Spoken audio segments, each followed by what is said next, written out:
I think this is. Can you hear me? Yes, I can. Can you hear me? I can hear you. Yes, Okay. we're live. Yes. Morning, everyone. In real life. Of course, we are. We are live and direct. Welcome, everyone. We are experimenting with something. Happy to have you guys here today. Please help us to share and like. My sister says, and love as well. So we are making headways and what is Ekekerowa? The God of our ancestors. The God Yes, of our ancestors is at work. We are making headways, and our people are getting the information. I am yes. overly excited. So imagine if 10 million people were doing this work, it would have been Mm, over. I've been over. Are moving forward and information is getting down to where it needs to get. So thanks to everyone, our food soldiers, those working assiduously for this project. We thank you. We cannot thank our Nina Secretariat, Brother Tony Nadi. Without him, you guys will be in a hell for another 1 million years. So we thank you. We thank you, brother, for your tenacity, for not giving up on people. One of our friends said, "Why are you guys working hard for people marked for death?" I said, "No, we are reversing that prediction, whatever it is, declaration. We're saying no, we are going to save our people. They deserve to be saved." So welcome, welcome, welcome. Continue to help us this year. So let's run up and get this work started. Thank you. Her name is Mona Chimswaga. Yes, yes, yes, yes. That's me. Like you said. And my name is Equi. I live in Lexington, Kentucky. Thank you so much for early birds. Always, immediately will come. You're here. We appreciate you sharing, subscribing, liking. And if you're seeing this video for the first time, you're welcome. Please watch and share with your family members, colleagues, and associates. This work is for everyone. It's a teamwork. It's an African race. All of us are Africans. We are Africans first before anything else. So please welcome on board. Thank you. Thank you. It's our video ready so that as we Yeah, share, we'll be listening to watching one of the videos to help yes. us to share. Thank you. Thank you.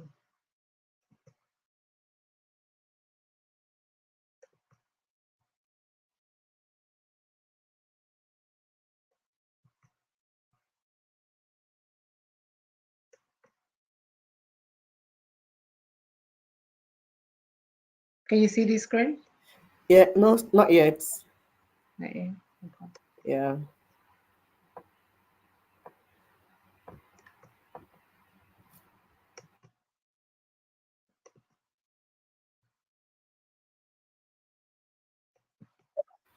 Our brother Isimamodu, you're welcome. A very good day to you all from here. Thank you so much. You're welcome.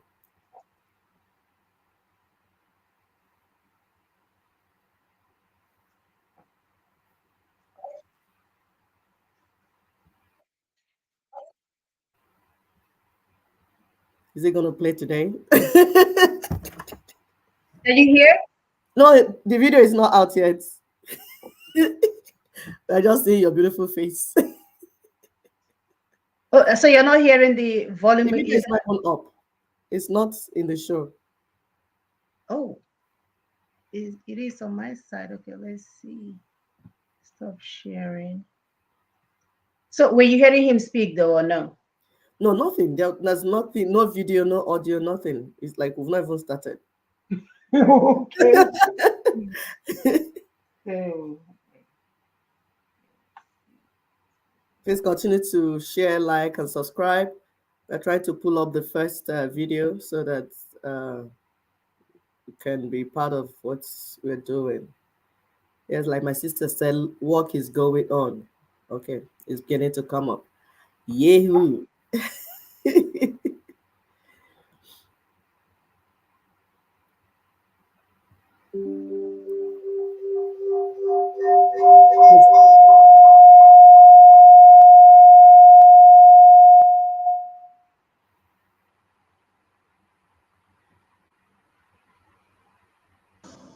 But you start taking money from other groups, the more money you take, the more indebted to them you are. Why do you think Africa's still in the position she in with all the aid Africa gets? People say Africans must not know how to solve their problems because America been pumping money. France been pumping money. The UK been pumping money. Belgium been pumping money. The UN been pumping money. The World Bank been pumping money. The International Monetary Fund been pumping money. Why Africa still messed up with all the resources she got? You know why? Because whenever they give Africa a loan, whenever they give a Caribbean island a loan, whenever they give a Central or South American African country a loan, they put 3 requirements with that loan. Requirement number 1, 1,000% interest or more. You need $5 million. You want to build schools in Rwanda. She wants $5 million. She's the president of Rwanda. And guess what America says? I'm going to give you $5 million, but I'm going to charge you 1,000% on every dollar. How long will it take Rwanda to pay back that loan? You'll be paying it back for the next 100 years. This is how they keep Africa in debt, by exploiting them with the interest rates. Number 2, 2 minutes. Number 2, they'll tell Africa, you have to have a free market economy. I need y'all to understand this. This is real important. I'm going to be quiet because I know we got a break and then we got the Q&A. Y'all be able to ask me anything you want. Second thing they do is they demand that African countries participate in the free market economy. You know what that means? You're the president of Senegal. In Senegal, y'all have your own salt. You don't need Morton salt. You don't need Whole Food salt. You don't want nobody selling salt in Senegal because Senegal got your own salt. You're the president of Ghana. Y'all got palm oil. You don't need Crisco oil. You don't need canola oil. Y'all got your own oil. But guess what America going to tell you? Guess what France going to tell you? Guess what Belgium going to tell you?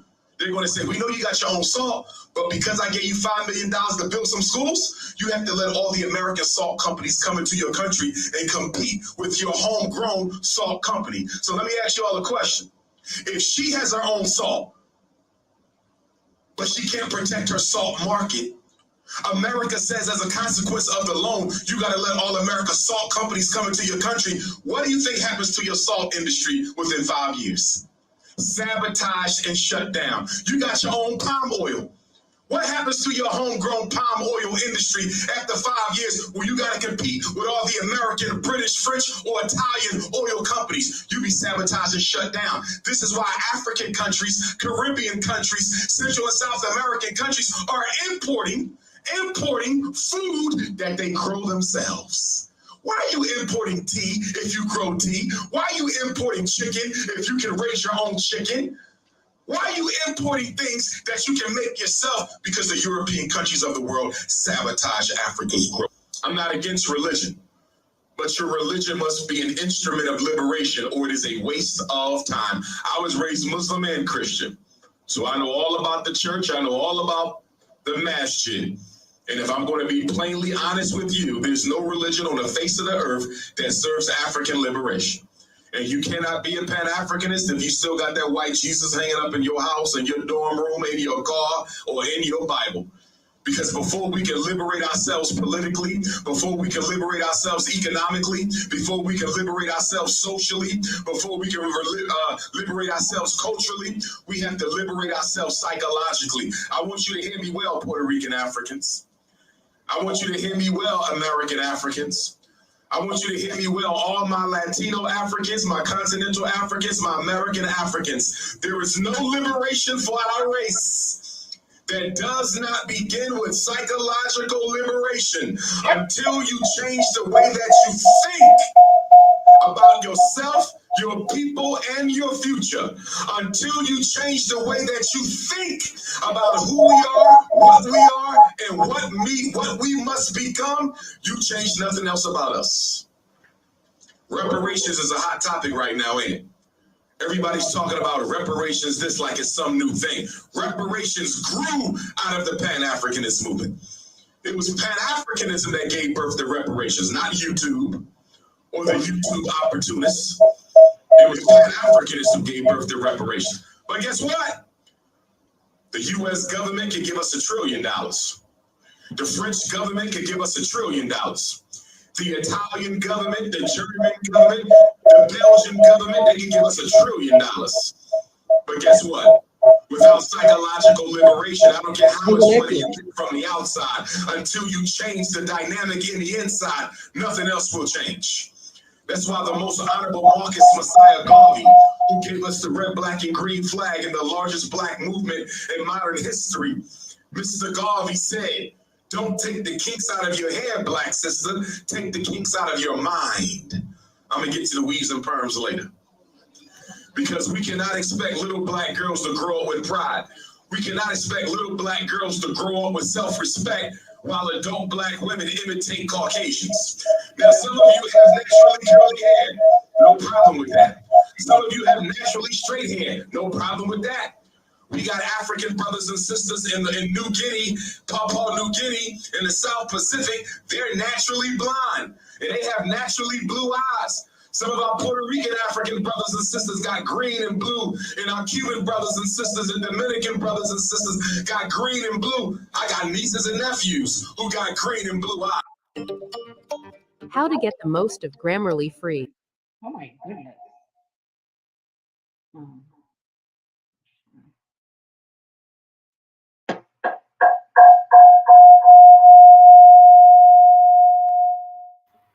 O pique. Sorry, please, viewers. We're still trying to get our technology situated. We appreciate your patience. You heard what our brother was saying. We really need to take it serious. For over 500 years, because of misinformation and disinformation, we have been backward, not being who we ought to be, which is why we're talking about self-determination today. We're saying that Africans have the right, the power to decide how they want to live. It is our right. Okay, let's go ahead. So that's not the issue. If that's your natural color, so be it. But for those of you who have the original ancient skin color and the original ancient hair color and the original ancient hair texture and the original ancient phenotype of our great-grand ancestors on the Nile Valley of Africa, why would you dare snuff that out? Why would you dare kill the greatness in your DNA? One of the greatest victories of white supremacy is that it made black people want to imitate their oppressor. And most of us now still want to imitate our oppressor.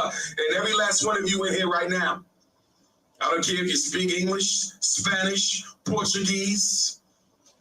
I don't care if you speak Wolof or Swahili. Every last one of you, after you graduate from Pace University, after you get your bachelor's and your master's and your doctorate, you are either going to be a benefit to African people or a detriment to African people. You will either be a plus for your people or you will be a minus. You will either be a freedom fighter for African people or you will be a part of the coonocracy. Yep. Some of you can't wait to join the coonocracy.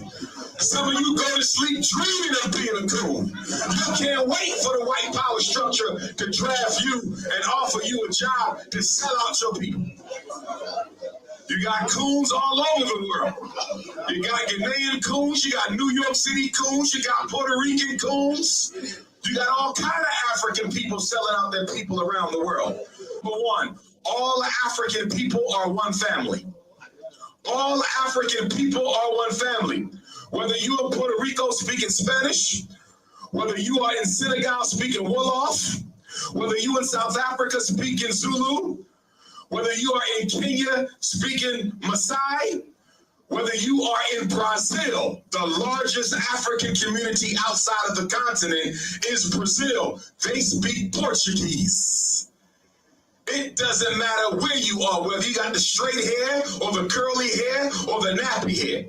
Whether you got the blue, black, purple, beautiful skin of our ancient grand ancestors, or whether you have light skin, whether you are Muslim or Christian, whether you pledge allegiance to this flag or that flag, we are one African people.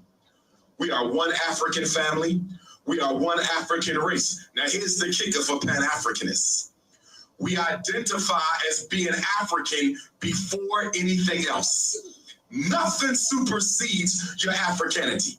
You're never a Christian who happens to be an African. You're an African who happens to be a Christian. You're never a Muslim who happens to be an African. You're an African who happens to be a Muslim. You're never a Puerto Rican who happens to have some African DNA. You're an African who happens to be a Puerto Rican. Why? Africa existed before Jesus existed. Africa existed before Muhammad existed. Africa existed before the Dominican Republic existed. Africa existed before any country you pledge your loyalty to, any religion you belong to, any language you speak. Africa is older than that. Your race is the only thing you belong to that God chose for you. Everything else you belong to, you chose or your parents chose. You Christian, you love your religion, nothing wrong with that. But you could leave the church tomorrow. You Muslim, you love your religion, nothing wrong with that. You could leave the mosque tomorrow. Your fraternities, your sororities, you could leave them tomorrow.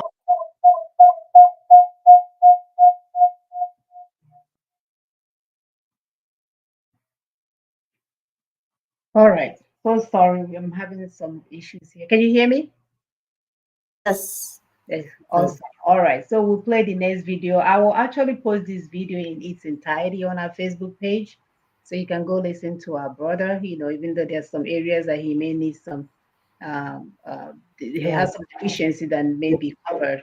But Exactly. otherwise, my brother is doing an excellent job in trying to point us to the enemy, because most of the time we tend to fight ourselves and not the enemy. So I will pull up the next video while my sister adds. Yes, absolutely. Because those are not like coming new to the continent might not understand the struggle, the grievances, who is who, what is causing what, and we cannot just sweep all of that under the table and say, "Oh, let's just move. We are one Africa. No. We must take care of our grievances so that those that are hurting will receive healing, and that those that need justice will get justice. We are not playing with justice, fairness, and equity. No, we are going to deal. That's what we're talking about, fundamental issues. We know we are one, but there are some fundamental issues that need to be taken care of before we can move forward to where we ought to be. Thank you. Continue to help us to share, please. And I'm ready.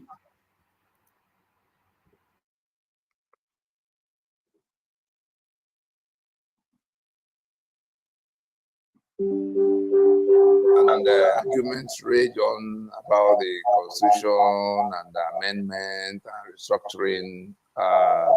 We again come to you from the Secretariat of Minas to explain what exactly most of the terminologies being used mean and how they relate. Therefore, how we can manage all of it, to accommodate everybody in a process that everybody can relate with. So we've seen that away from what it used to be, many people used to argue that the constitution is not the problem. It is the people who are managing the constitution that are not doing well. The illiteracy and ignorance of that proposition has been exposed by the recent happenings in the country, so that everybody can see that the constitution is at the 1999 constitution, the unitary constitution of Nigeria, is at the center of all problems Nigeria is contending with. And Nigerians too, both the mass impoverishment that has made them global capital for poverty, and this interference, sorry, can you mute? Raging all over the place, and the hopelessness, that is growing. Yes. So, somebody need to log out from somewhere, either from Facebook or something. Okay, hold on. Sorry, please continue to share. It's not echoing. Continue to help us to share. By the minute. So everybody now realizes that that constitution is the problem. Most people now agree that that constitution have to be changed. The only people who are still arguing about whether it should change or not change are the same people who imposed it and who have also imposed Sharia and who are feudalists, because they do not want any democracy. They do not want any union of equal partnership or equal opportunity, because they do not believe all men are born equal. And they want to hang on to their Sharia in a secular union. So, having agreed, let us talk for the majority now and leave the minority that have seceded from the union. The majority, having all agreed on the question of taking out, doing away with the unitary constitution that is not working, to something that could work. Some have suggested a return to 1963 constitution. Some think National Assembly is the one to do all of what has to be done. But the self-determination collective, those who know better, and I'm not saying it in the sense of boasting, the question of who can make constitution is exactly like asking who can make the memo and articles of a company. It's as straightforward as that. Only the owners of the company, only the shareholders, the promoters, the people who come together to submit their assets and take the risk of going into formation of a company can make their memo and articles. It is after they've done all of that that they now hire a management to run their company. So it's not the management of the company that will make the memo and article. That's how simple it is. Going back to constitution, who can make constitution? It is the constituents, those bringing their sovereignties together, that can make any document that can become constitution. Those who could be countries of their own, if not for the union they formed. The Yoruba, for instance, would be a country of 50, 60 million people if Nigeria were to cease to be today. The eastern Nigeria, the lower Niger, that's the eastern half of southern Nigeria, the south, and southeast, as we have it in this map, will be a country of more than 70 million people if Nigeria was not occupying their space today. In the middle belt, we could be talking about anything between 40, 45 million. That would be, these are the owners of the sovereignties that are, aggregated into what we call Nigeria. But whether that aggregation is of their own making, volition, agreement, or has been a question of hijack is an issue now. At independence, the reason they became one country, all these constituents, the reason they became one country at independence in 1960 was because they had agreed to be a federation. To be a federation, that's a union of otherwise independent units with their full sovereignties, with their constitutions in their hands. We recall that they got all their constitutions in place before they went to Lancaster House to finalize the terms of becoming one political union. So that if those discussions of Lancaster House did not, sail through, the Western region that had its constitution and self-governance from 1957 will remain a country of its own, growing the way it was growing, with all its assets and its, rights to work those assets unhindered. The same thing with Eastern Nigeria, the same thing with Northern Nigeria of the time. But it was because of the extent, the agreement they reached to be a union of, autonomous regions that had control over their sovereignties, their assets, and their rights to work those assets. All of that got truncated by 1966 when the coups happened and the 5 constitutions that defined the union got toppled. I had to go into all of that in order to lay the ground for us to understand what this restructuring debate is all about.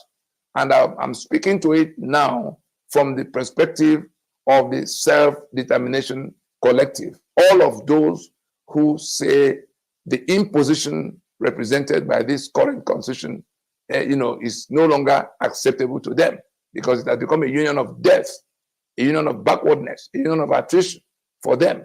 And so some want out. The whole Dua Republic campaign, the Biafra Republic campaign, all of those who are saying restructure back to 1963, all of those who are saying resource control, they are saying exactly the same thing. They want something they decide for themselves. And that is the meaning of self-determination. All those agitations and demands are being driven by the desire for self-determination. Whether it is restructuring or Odua Republic or resource control or Biafra Republic, all of those are being driven by only one desire, self-determination. And what is that self-determination? Because there's also this confusion including in high places. Many think that self-determination automatically translates to independence, secession, leaving the union. No, self-determination simply means what it says, to determine for yourself how you live in your space. And that self-determination could be one in which you are satisfied with 80% autonomy instead of 100. 80% autonomy will take you back to what you had in 1963 Constitution, where the regions had control of their assets and contributed only 15% to the center. The one that could be 100% is one in which some of those who now say they want to leave the union are complaining about the Sharia and the feudalism and the arrogance of those who impose those two. In this map you see, that is the preliminary objection. I am speaking as one who had worked with all of them for over 20 years, whether it was in the Yoruba space where Gani Adams and his compatriots picked up arms to question the internal security arrangements of Yoruba land. I've had the privilege on behalf of the project to ask the leaders of all those agitations, eyeball to eyeball, why are you saying what you're saying? Why are you doing what you're doing? And I can report to us that they are only insisting on their right to determine for themselves how they operate and how they live in their spaces. And so, having established that it is the desire for self-determination that is driving all the agitations, it now comes to be decided. The only other thing that will be remaining to be decided will be the question of the degree of autonomy. It's only the degree of autonomy that varies between those who seek exit, outright exit. They want 100% autonomy. Odua Republic, Biafra Republic, the Igbohos of this world, the Nnamdi Kanus of this world, they may not be able to explain it the way we're explaining now, but that is what they want, 100% autonomy. The people who are talking about restructuring and who are pointing us back to 1963 Constitution are also discussing, the same self-determination, but they will be satisfied with 80% autonomy, so that there's a union office to manage the balance of 20%. There are also people who are saying that the states as we have them now, let us devolve power down to them. There's an anomaly in that suggestion. There's an ignorance driving that suggestion. It is not the center that will devolve power to the federating units. In a federation, it is the federating units that donate power that become the power. All the power the center will have must come from, the federating units. And so the argument of devolution of power is illiterate, is ignorant, and those canvassing it should go and find out the meaning of federation, should go and find out whether it is the company that creates its shareholders and its owners, or the owners that create the company. What that suggestion is like saying, let this company now appoint who will own it. It is a reverse logic. And so we come back to the real question of, from where Nigeria is now, since we all accept, since we have come to realize that it is the constitution that is the problem, the unitary constitution, we've all come to accept that it has to change to something else. The one question left for everybody to answer now, and we have limited time to answer it before something else answers it for all of us, is by what mechanism will that change? By what mechanism will the world change as been polluted and bastardized in Nigeria. By what mechanism would that fundamental reconstruction, which has acquired the street name restructuring, be undertaken? We have the NINAS has a comprehensive answer that have been articulated and put on the table since 2018. We recall when in 2018, the President Buhari went to France to talk down on those who are demanding for restructuring.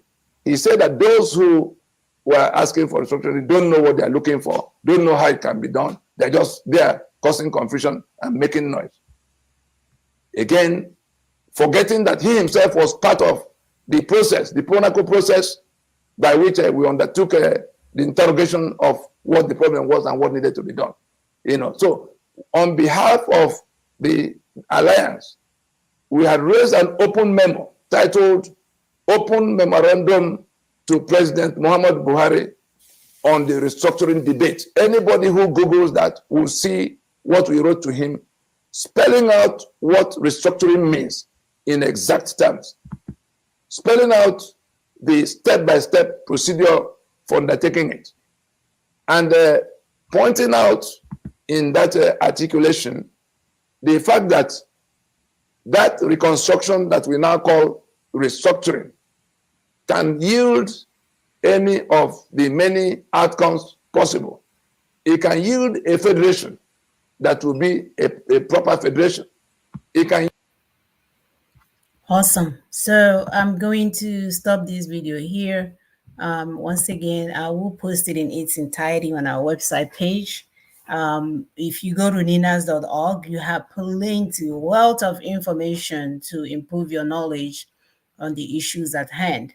The work is going on, and we thank our new viewers that just came on. We appreciate your presence. It shows that you want to learn on how to liberate your people from a mess or a scam. Our sister says a scam called Nigeria, an open air prison called Nigeria, where they put bunch of supposedly smart Black people just to make sure that we don't move forward, just to make sure that we remain their puppets. All right, so we'll go on with our topic today as time is of essence. Which, if you have seen the promo, we usually send out promo as quickly as we can during the week, just to gear your minds towards what we'll be discussing. And our topic today is the power of misinformation and disinformation. The power of misinformation and disinformation, which is a tool that the colonial monsters use, still currently using against our people. Where you think you're getting loans, that you're getting 10%, well, 1,000% interest, like our sister said, a brother said. So a lot of things that you thought you were getting, or they will go cause war, and their brothers and sisters will show up as the liberator of the people to come and help the hungry African children picking crumbs from trash. So understanding this whole thing is very important. So please continue to help us to click the like button throughout the show, because they are making sure that our people remain ignorant of the issues at hand. So, Siseku, you wanna, because I'm not on the screen. Are you trying to say something? No, I'm just saying you're not showing, but it's audio. The audio is clear. If that's okay. Oh, okay. You can see me. See how I disappeared in the darkness. I can turn it on. We can't see you. My okay. My video. Yeah, I thought it was designed. I'm like, okay, It was a design. is this part of the plan? To not go behind? Yes, the stupid laptop had me dark on one side and cloudy on the other side. So I don't know Yeah, it's okay now. It's better. We'll manage this. Than not at least, so you will know it's not AI talking. It's yes, that's Mona Chips. that makes sense, right? Not AI. Yeah. Right. So according to Samuel Delaney, who is an American writer, he said that some people's misinformation is other people's, some people's information is other people's misinformation and even disinformation. He also went on to say that is pretty much the contemporary condition. So in our current age where misinformation flows rapidly and freely, The threat of misinformation and disinformation is not just a concern, it's a crisis. We know that misinformation refers to the spread of inaccurate information, while disinformation is even more insidious as it is intentionally crafted to deceive the people. So both of these can have profound impact on shaping our opinion, behaviors, and even it can impact the whole society. The danger lies not only in the content itself, but in its ability to manipulate perception, distort reality, and create doubt, often leading to serious consequences. Therefore, understanding the dynamics of misinformation and disinformation is not just important, it is crucial for learning purposes and protecting the integrity of meaningful discourse, promoting critical thinking, and preserving the foundations of a well-informed society.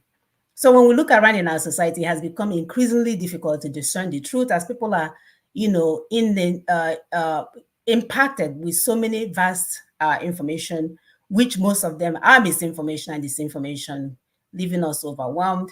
And we know this problem is getting worse. It's spiraling out of control, and even more and more people are now looking for a way to sort through the information that they're getting to understand the difference between what is true and what is a lie.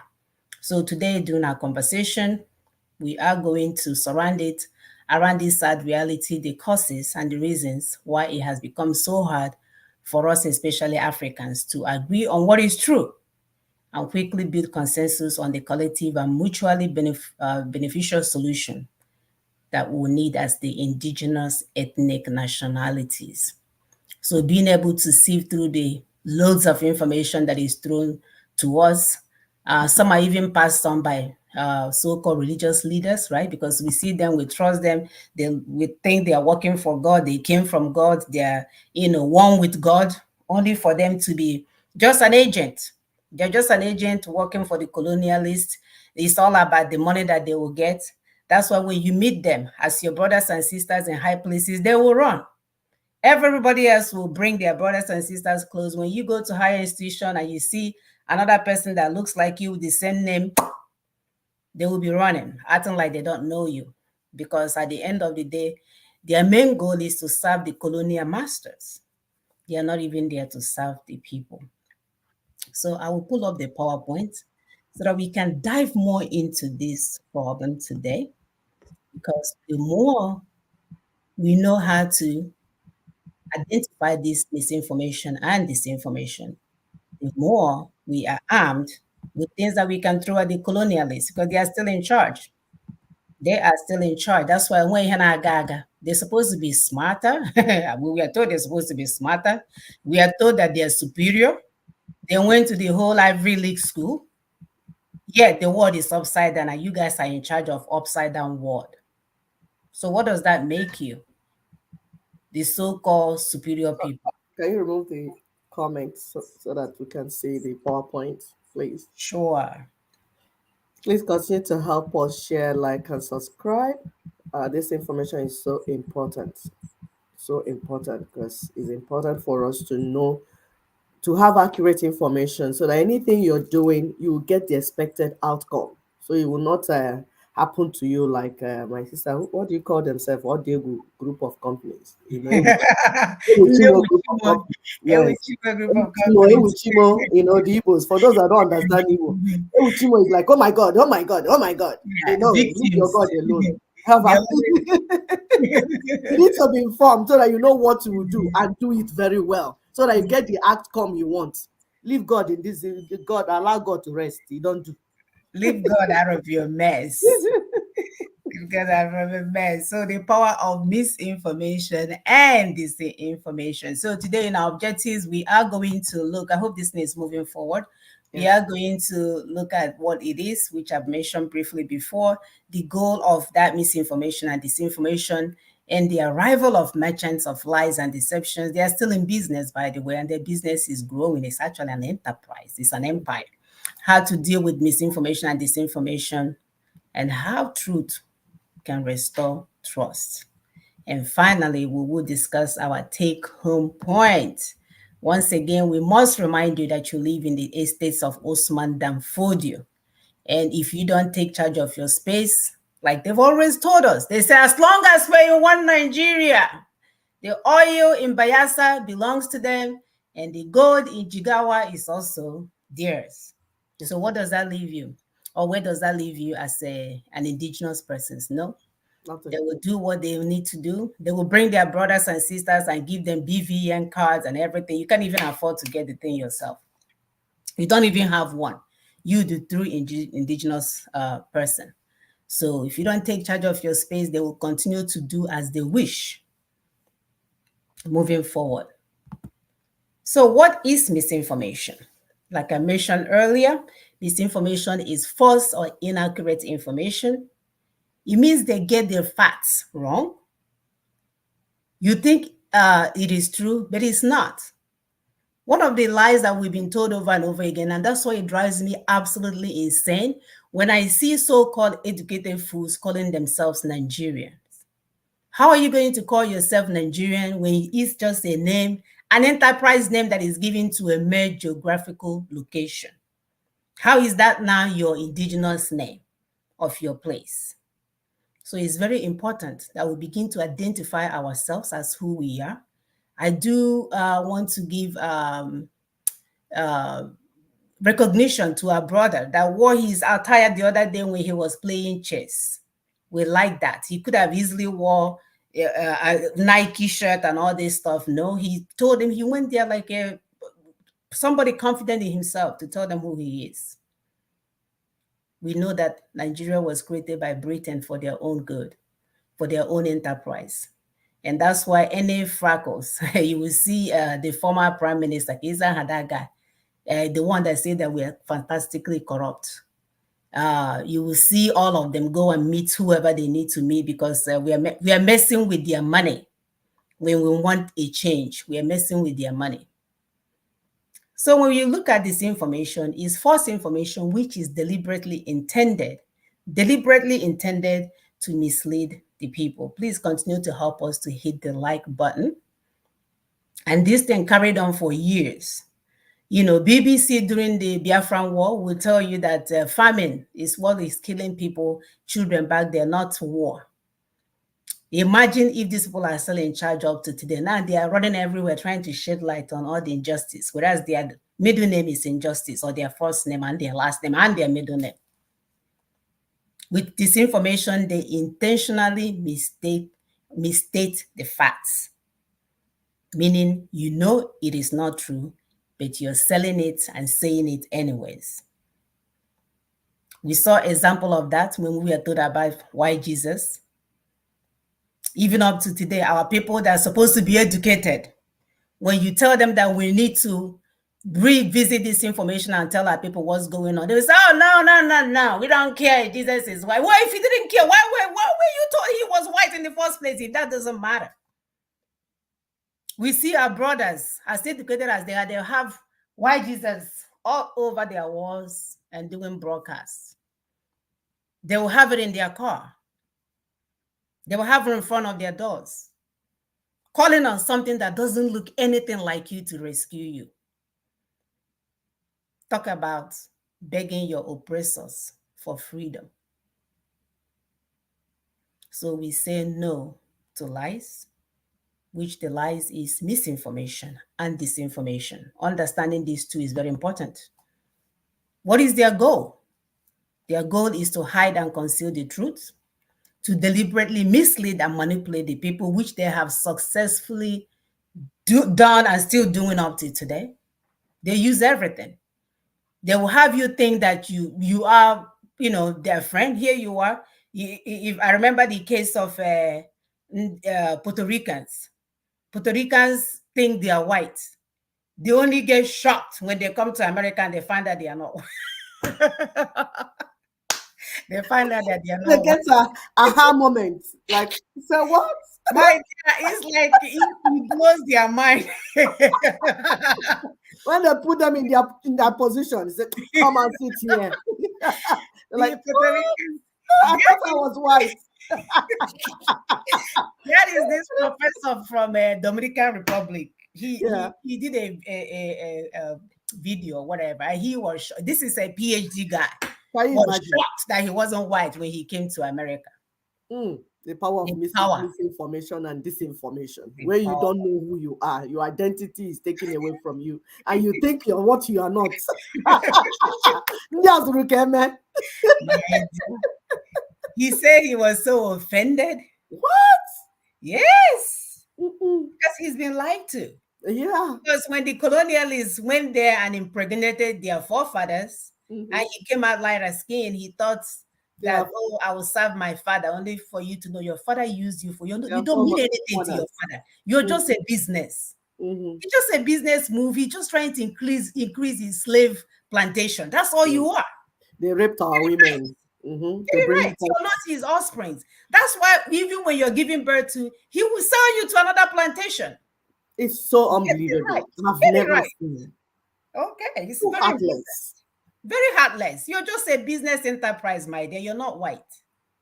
Even animals cannot even do this. How can a man sell his children? Huh? It's Wow. unbelievable. Our sister Oma Jesu Omachi say it is a case of restoring the identity of indigenous nationalities and taking back their sovereignties. Absolutely. Yes, sister.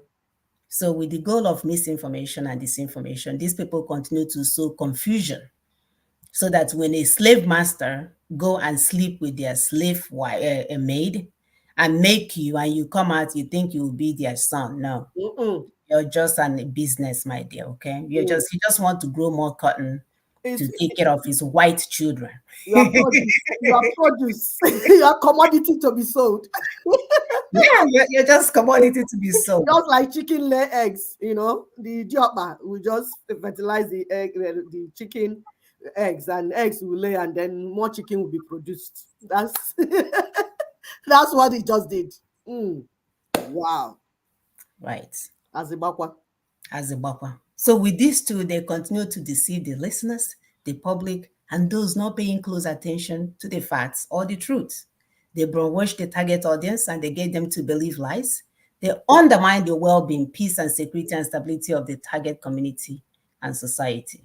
They are too much.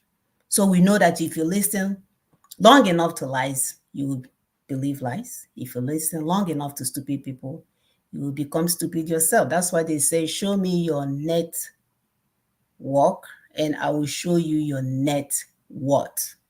So if you're hanging around stupid people with a pack discussion, we are talking about self-determination, you say all hell Biafra, you know you're not going anywhere.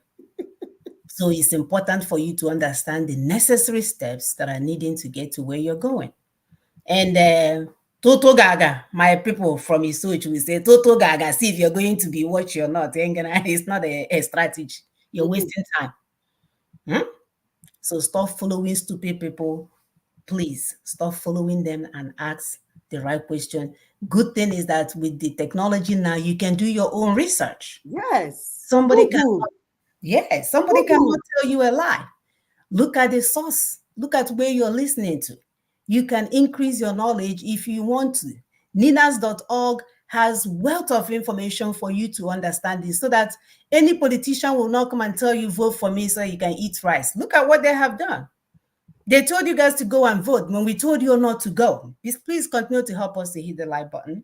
We say we don't need to vote because you voting will renew this constitution and keep you enslaved.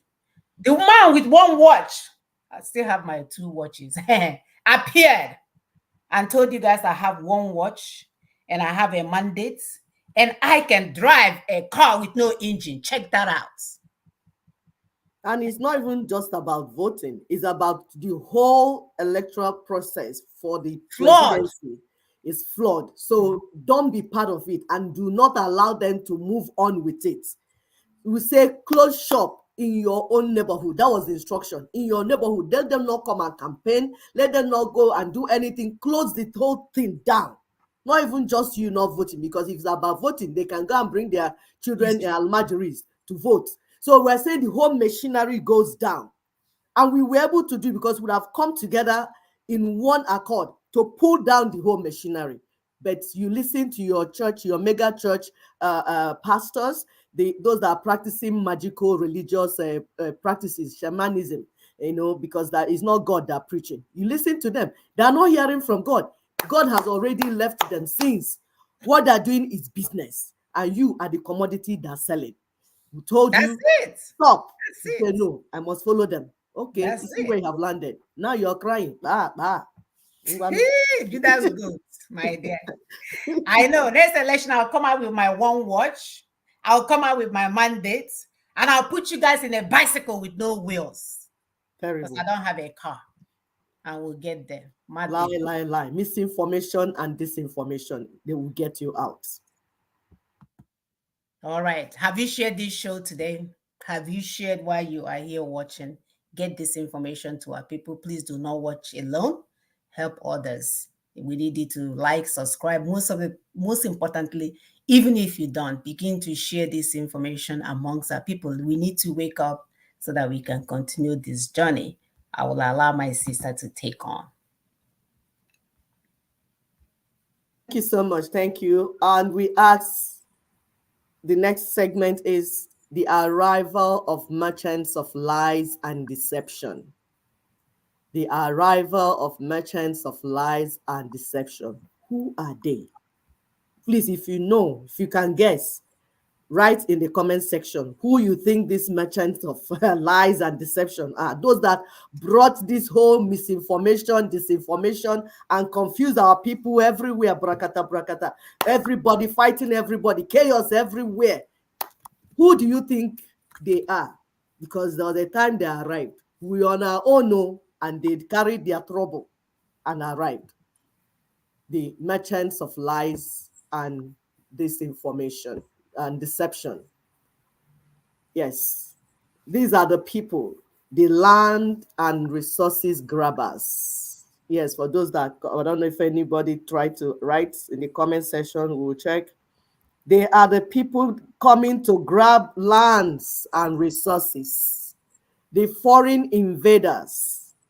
They came with the purpose of grabbing your lands, the lands of the indigenous peoples, and stealing their resources, and are still doing that till today. They are the foreign invaders. Two criminal gangs, what we call Anglo-Fulani Alliance. And those that are having issue understanding this, people Google. Go and Google. The information is there. You will see it. Of course, you have to sift through some information because some lies are out there too, but you will make sense.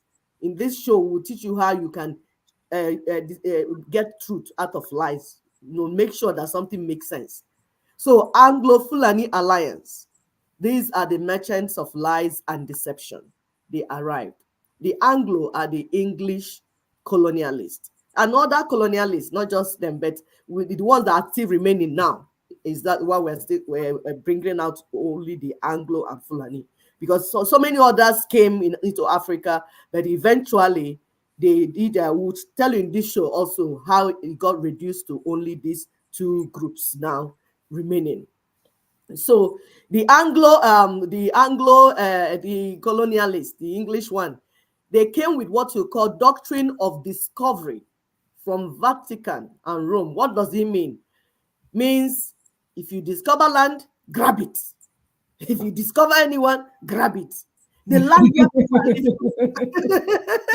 You wake up and come from the people and the tree, everything, and take yes. is yours. These people have audacity. Their Pope signed for them and they moved. Say, if you get to Africa, any land you see, you like, grab it. It's your own. That's doctrine of discovery. That's why they told you, they were brainwashing us when we were in school. They say that Mungo Park discovered River Niger. We didn't know what they meant. We are asking, how can Miri Ogbaru, that is in Igbo land, that our ancestors have been drinking, cooking, using everything with, all of a sudden one white man will come and discover it? It was when the brainwashing was going on. Because you start brainwashing people from children. So children now are saying, if your father now tell you that, that is Imiri Ogbaro, you say, no, Papa, it's not Imiri Ogbaro, it's River Niger. And it was discovered by Mungo Park. Before Mungo Park arrived, all of you were blind. You didn't know it was water. You didn't know it was river. You were just fooling around until Mungo Park arrived with his ship and then discovered it. Wow. You didn't know it was attached to something else. That if Mungo Park discovered River Niger, that means Mungo Park people will own River Niger. We didn't know.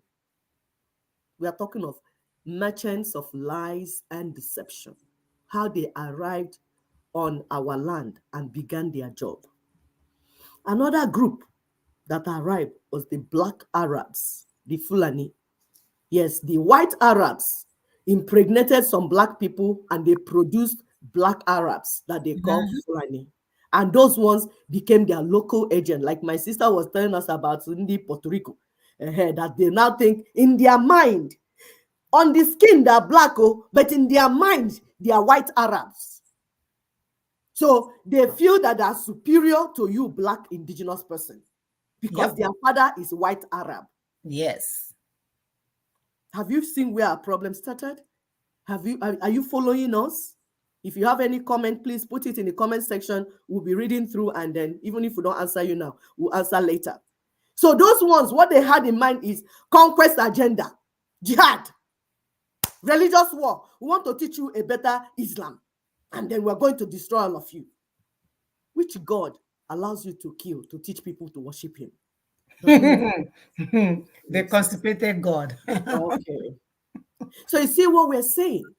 So before the Berlin Conference of 1884-85, what were they doing on our land? We'll just briefly run because of time. We are not, like we said, this show is usually to get you thinking. Then you now go and do research and get more information. And those of you that are sending videos to us, people keep sending video, it means that people are searching. So kudos. Thank you very much. That's what I wanted, because it's a teamwork.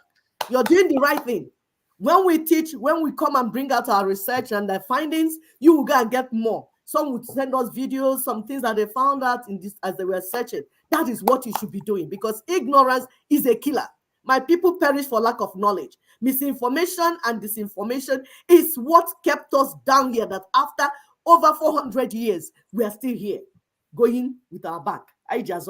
Or IGC Agasef.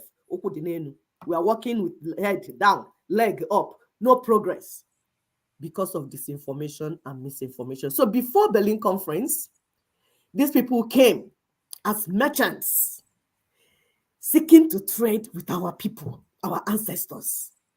And in their midst, they had their missionaries and teachers that told them that they were bringing better religion, the one that will bring them closer to God. They didn't know it was false Christianity and false Islam, full of misinformation and disinformation. It's now my people are saying, God is not really what these people taught us. So I say, yes, you're right. They lied. The God they presented to you was not God. It's the idol. For the Christians, it's idol from Rome that they brought for you and called Jesus Christ, with the intention of misinforming you and disinforming you, so that you will be properly brainwashed. Those that came with Islam, there's nothing about religion of peace. They say, this is religion of peace. There's no peace inside it. It's jihad, it's war, to grab your land and grab your resources. So you see the manipulation, you see the lies, you see the deception. They are bringing you something that you thought was nice. Yeah, because our people were godly people, very spiritual. So when people came and said, we are bringing you religion that will teach you more about God, they welcomed them with open hands. Didn't know that they were welcoming scorpions and cobra. So they disguised as merchants trying to trade. Yes, we just want to do business with you. These Europeans were signing trade deals with different ethnic nationalities. I heard my sister mentioning Yoruba nation, that Yoruba nation was a nation even before the arrival of the white man. Exactly. So were other kingdoms. Ijaw kingdom, Igbo kingdom, all these were nations. They were independent, doing business with themselves. They had no issues with themselves. They were even intermarrying and doing all the things, but they remained as ethnic, as their nation.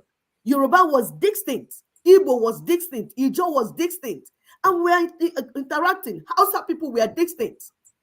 But they came, went one by one, signing so-called trade treaties with different, they knew where to find them. Why they were doing that, why Europeans were in the south signing all those treaties, the Fulanese were in the north, conquering the Hausa lands and Hausa peoples through jihad and promised to teach them better Islam. So two criminal gangs, one coming from the south, one coming from the north, coming. You know, we don't have internet then. We didn't have cell phone then. We didn't have even telephone. So our information could not go around fast. And even with the limited information, our people still fought. Don't think that they came, our people just surrendered to them. No.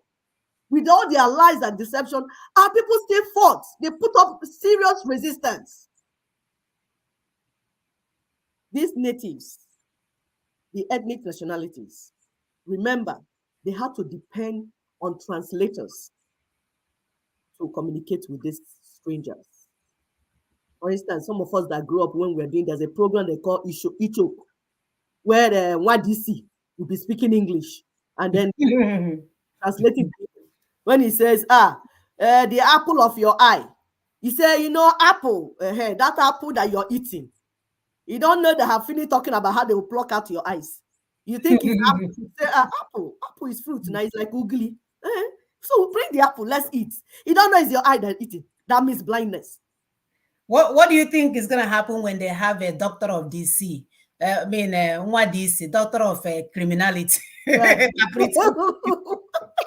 Doctor of criminality. Yes, so by there, when the one DC is speaking up, the translator is speaking down, and our people don't even know what was being said. You don't know, you just signed away that your eyes should be plucked out.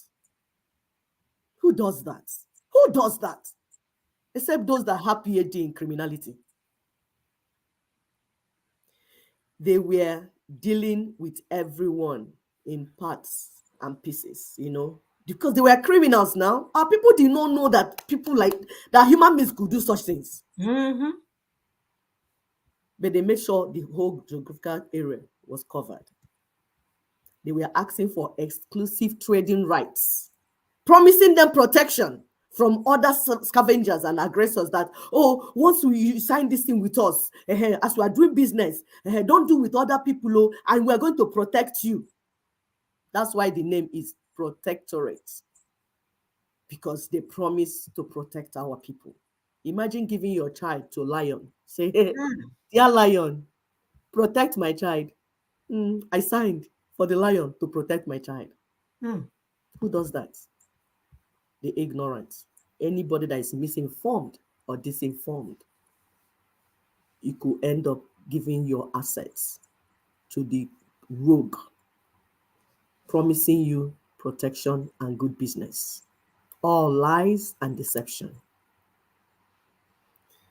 Some of their colonial business ventures, you have heard some. If you Google, you're going to see these things are there. Royal Niger Company, some of you have heard it. Some of us growing up, we heard UAC, Unilever, and we're even buying shares, 50 copper shares. Who didn't know? Now what an attack and an attack here. Who didn't know? Oh, Jehovah. A war. Hi, Arumel.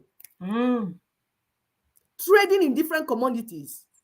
Palm oil, cocoa, they will do this, do that. We didn't know what's going on. There's one they call a dumpster shipping company. Those ones were carrying the goods away to Europe, and then they will bring the fake one they want to bring. They bring umbrella for you, bring mirror for you, and bring all your better things from your land.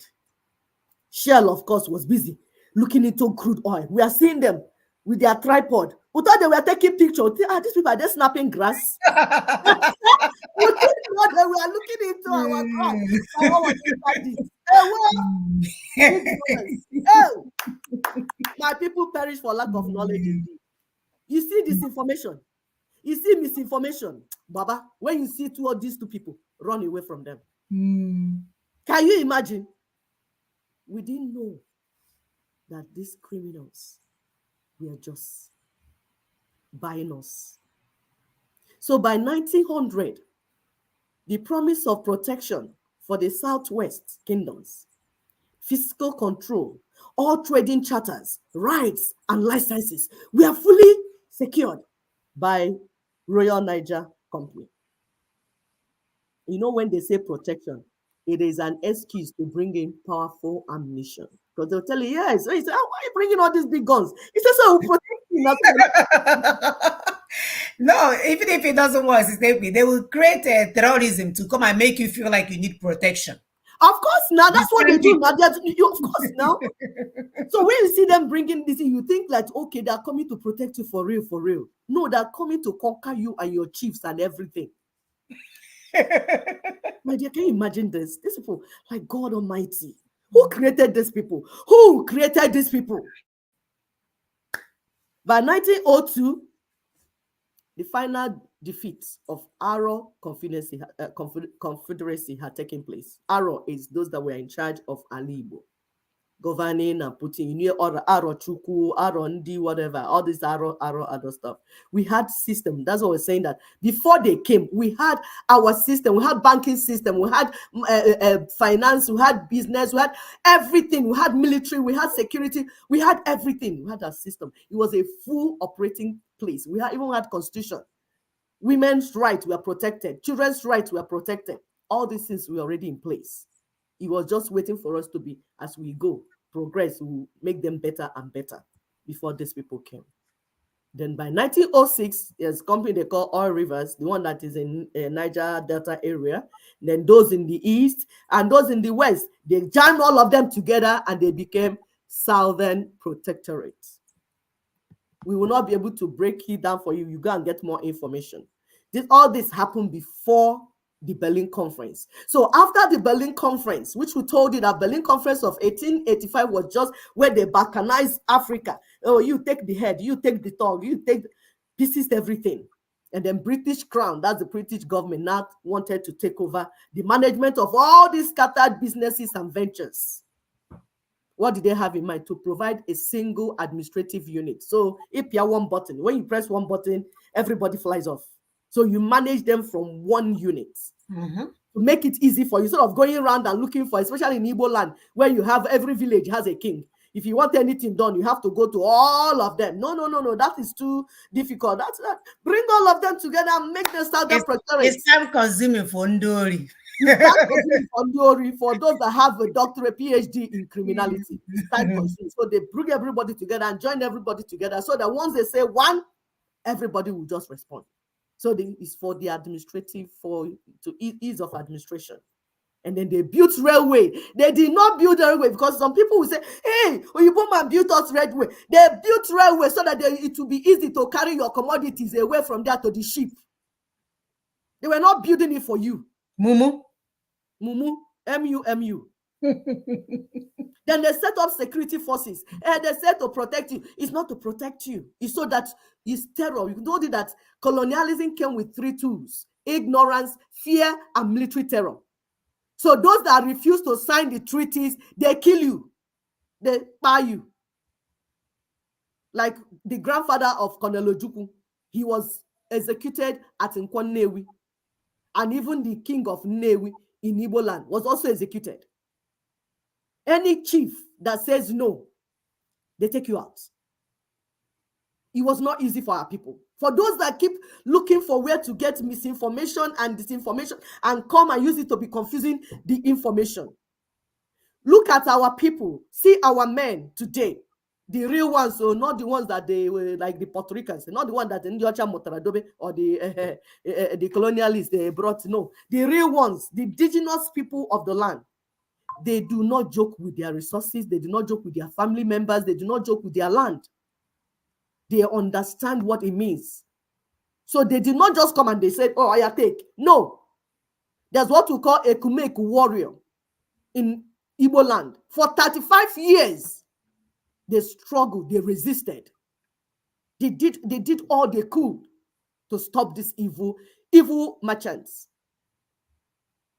So by January 1st, 1900, they sold off Nigeria. Yeah, you. Guess how much they sold you? 865,000 pounds. All of you. Your whole land. All of you. They gathered you. and sold you off. So when you are hearing things like, oh, this person sold Facebook, Facebook sold Instagram, Instagram bought Twitter, Twitter bought X, this thing is what they've been doing since. Some will go inside, some will come in the name of missionary, they'll come in the name of whatever. Go get the trust of the people, sign some documents, and then sell off to the bigger criminals. So by 1914, you now have what you call amalgamation of Southern Nigeria protectorates. So they made Nigeria to become one giant criminal venture for Britain, not for you. Not for you. Nigeria was not created for you. The No, one don't that get you're it mixed. promoting. Don't get it mixed. It was not created for you. It was created for Britain. And God did not create Nigeria. We have question.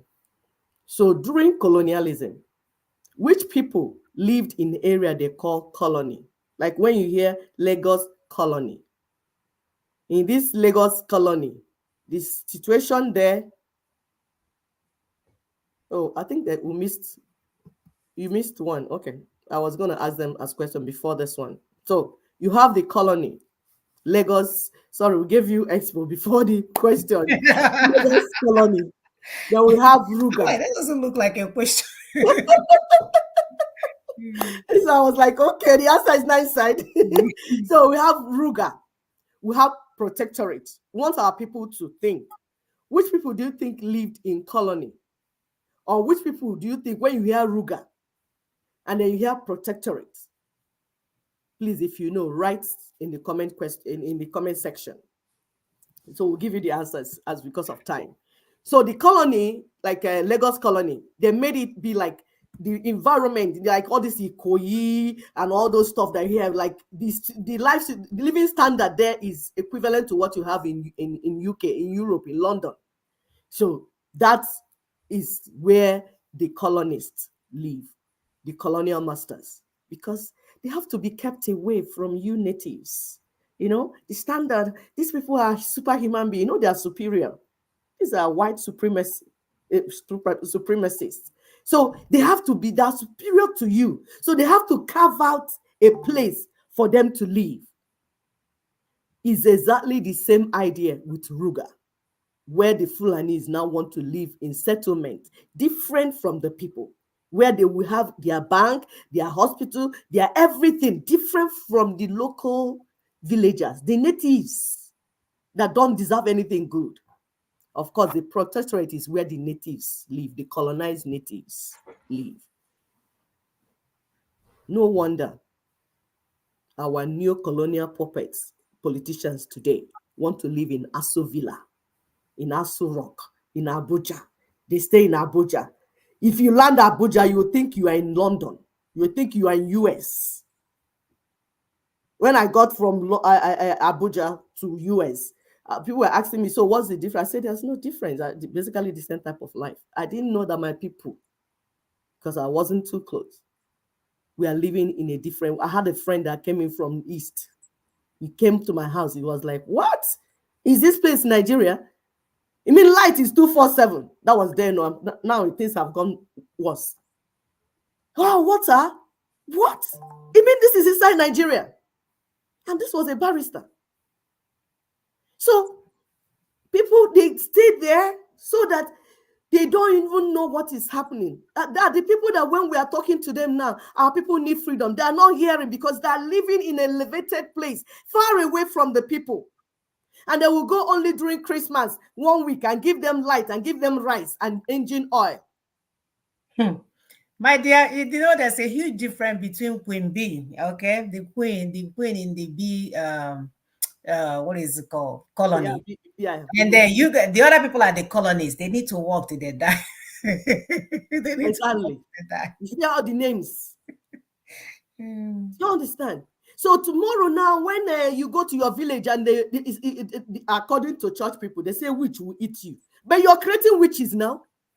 You're supposed to help your people to live a better life. No, you don't want to help them. Your house is the only good house in the entire place. The only place that has water, the only place that has light.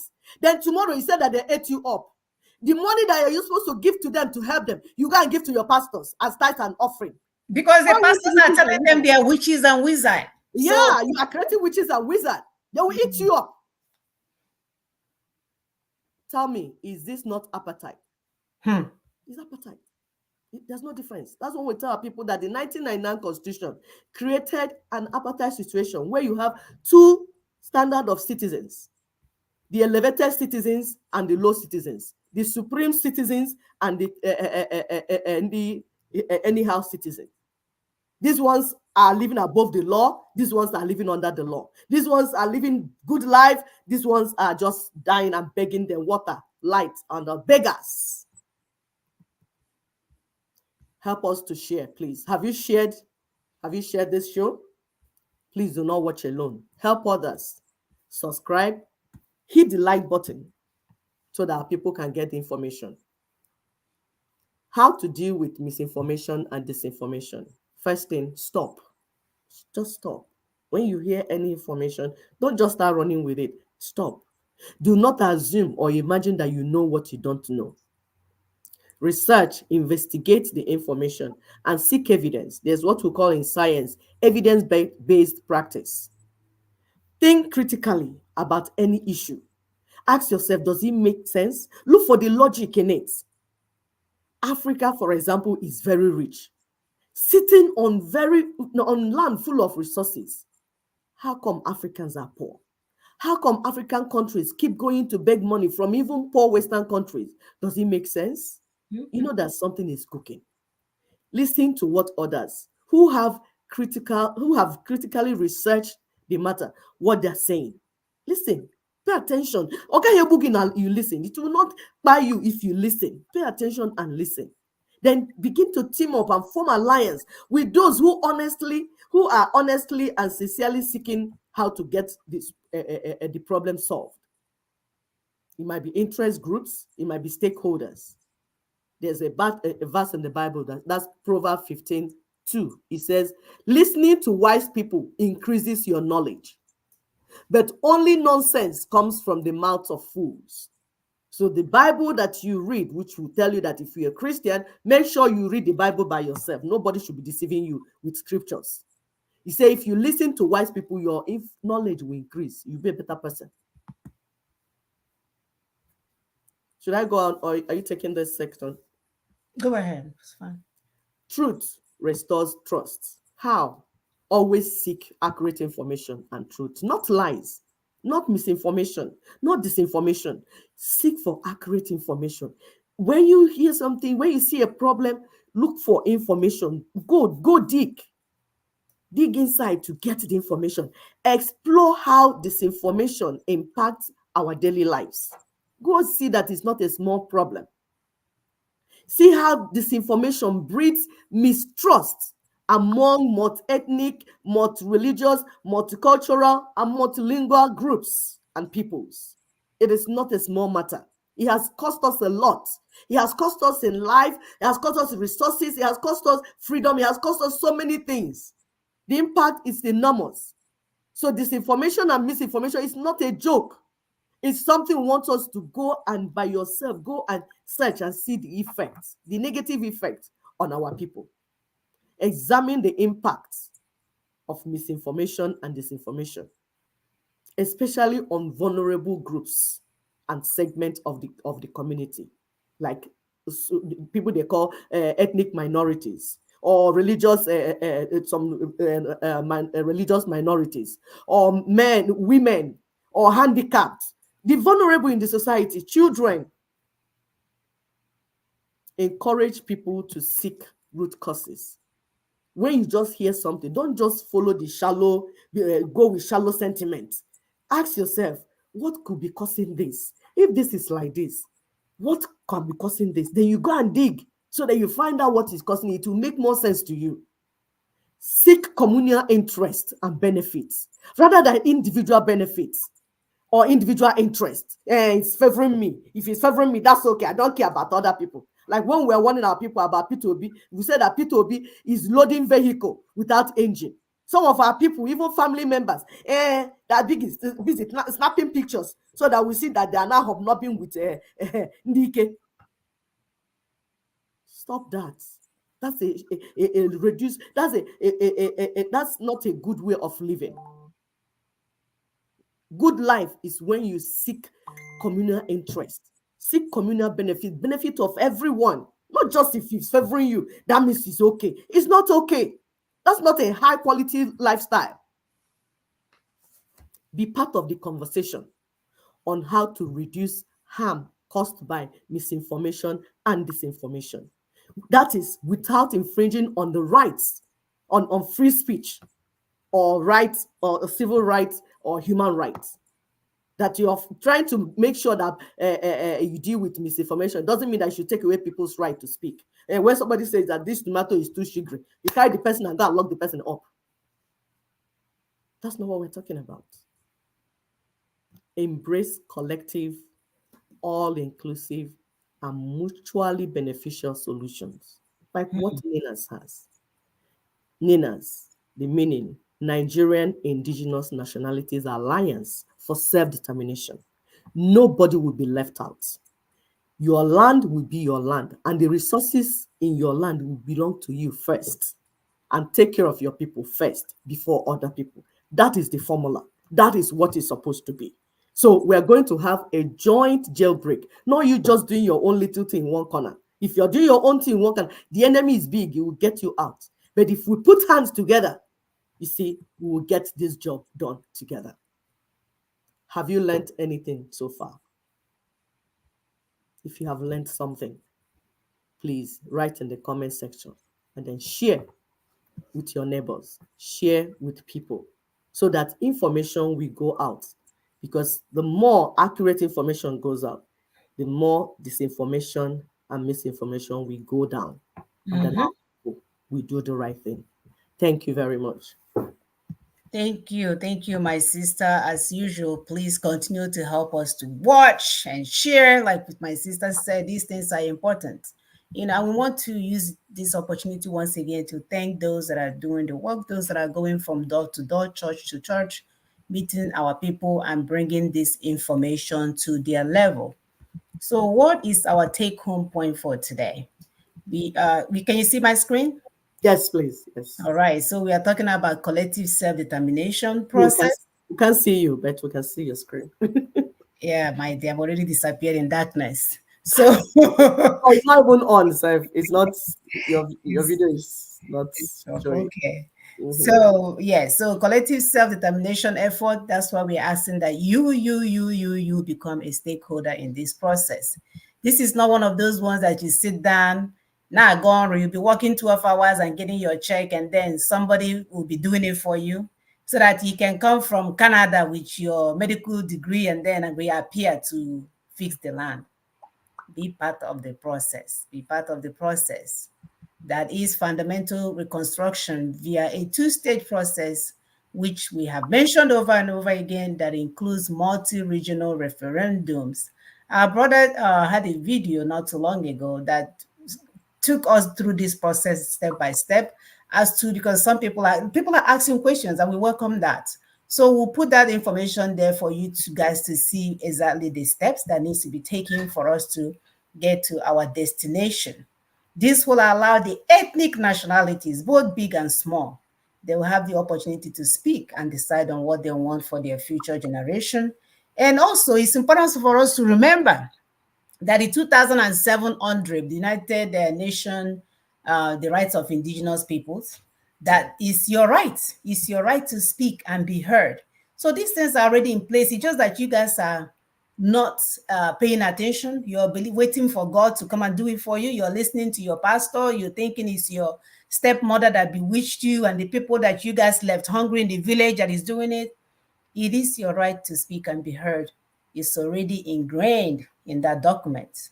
And when all of this is done, the outcome that we desire will be our choice. So we'll be looking at through federation or federalism, which will give about 60% autonomy. So in federation, laws are determined at both state and national levels, and power is held by states and by the federal government. Whereas in the confederation part, laws are determined mainly at the state level and power is held at the same level. So being able to understand these differences, you can always Google it to learn more. And then when it comes to the third part of the outcome that we're looking for, it could be a total independence, you know, which gives you the right to live in the marriage, or leave the marriage or stay in the marriage. So it's not that difficult. And when we say that we have come to give you freedom and give it to you abundantly, not restrict you so that you continue to be hungry and come to our church to pray for midweek service, we are talking about leaving you with some dignity as a child of God that you are, because you are a child of God, but not the ones that you're getting from your pastor, your ancestors. Through your ancestors, you already have that lineage, you already have that connection. Do not let anyone tell you otherwise. And looking at our picture here, says Abuja is gone. You must now choose between Aburi and Araba. Let me allow my sister to explain this a little bit more. I like her better explanation than the job that I did. Sister, please go ahead about Aruba and Araba and Aburi. Okay, you're doing a good job, but okay, let me add. So Abuja is gone. We must now choose between Aburi and Araba. So Abuja is unitarism. Like we told you, they will see they hang themselves. And it's being represented by 1999 Constitution. There's a comment our sister Oma Jesus made, about the treaties that were signed. All those things, mago, criminality, 1999 Constitution represents that. So pulling down 1999 Constitution, all the things that is aching the people, the grievances, the trouble, the wahala, colonialism, every evil goes down with it. That's why we keep telling you that 1999 Constitution, we did not make it. It was imposed by the colonial master. So that's what Abuja represents, the unitarism. That's what it represents. But it's over now because they by themselves destroyed the 1999 Constitution when they destroyed their electoral process, destroyed their judicial system. They destroyed everything by themselves. So Abuja is over now. It's just that the people are not aware. We are waking people up to know that it's over. So leaving us with only two things: Aburi, which is confederation, which our people tried to sign in the 60s when they said, okay, we want confederation because confederation will give you more rights, like 80% autonomy than federation. Since they destroyed the federation, which is like 60% autonomy, confederation is 80% autonomy. So, okay, let's go for this. Of course, they destroyed it, them and their puppets, their colonial monsters and puppets. So leaving us now in Araba, which is dissolution. You understand? So they will choose. If they come with us now that we're saying, through the this two-stage process will now make us to have either the federation, confederation, or dissolution, which is Araba. But where we are now, if they don't do anything, the default setting is actually Araba because destroyed the constitution that held us, that was supposed to like force us together under God. You understand? So you see, that's what I say Araba. Everybody is now on their own ancestral land. Man, it will shell when our people will wake up and get all this information parts. Yes, yes. Some people begin to call people to clean your houses in Houston because you're gonna need to move fast. And it will happen very quickly. Mhm. It will happen very quickly. And of Yeah, they course, will we run. want to end with our 5-point agenda, which is here. In the interest of time, we'll just allow you guys just to view the picture. I wanted for us to sort of look at the comment today and see if there's something there we can post. And here is our announcement. Our sister is constantly on Spotify and Clubhouse on a weekly basis. If not, I think the Spotify, if not on a daily basis, giving you some information about this self-determination process. And we are enlisting your help to help us with Twitter on Tuesdays, tweeting that Ninas is right. We stand with Ninas, even changing your icon to Ninas is right. I've had that now for over a year. So you can be calling me Ninas is right, and Ninas is right. So to learn more, you go to ninasvoice.org. Our page is there and our website as well. And we cannot end without reminding you guys that we must insist on transition now. Do not let the man with one watch that will tell you, oh, it's like a football match between Chelsea And Omalecha, if you lose, you pack your things and go. When your life is going to be changed, when things that you hold dear will be damaged, somebody will take you on a merry-go-round, and while you are vomiting, trying to catch your breath, he will tell you to go home. It's a football match, and catch the next flight to his vacation home in Aruba. You see, that's why he's very problematic. So until next week, in the interest of time, we want to thank our sister. I don't know who this is, if a sister, a brother. Oma Jesu, Omachi, thank you for your comments. Ninas, thank you for your comments. We thank those of you that are brave enough to, oh, David Cameron. Yes, that's him, David Cameron. I mentioned that guy earlier. Yeah. Orobola, Aladokun, my sister, do not let me call your name. We appreciate you. Yeah. It's okay if you can mess up my name too. It's not nice. Do you It's know that fine. the AI knows how to call my name now? It used to call me Munachi. Now Yeah, it's that's Munachi. right.